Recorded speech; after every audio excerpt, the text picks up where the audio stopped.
ضلع کلکٹر جنگاؤں رضوان بادشاہ شیخ نے ضلع مستقل کے مختلف کھاد کی دکانوں کا اچانک معائنہ کرتے ہوئے تمام ریکارڈز کا جائزہ لیا۔ اس دوران ضلع کلکٹر نے تمام دکان مالکان کو اسٹاک بورڈ آویزاں کرنے کی ہدایت دی۔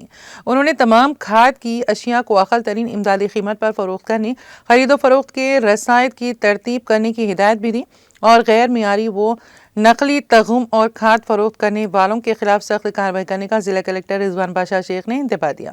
اس موقع پر محکمہ زراعت کے ضلعی عہدیدار راما راؤ نائک، پی بینا اور دیگر عہدیدار بھی ضلع کلکٹر کے ہمراہ موجود تھے۔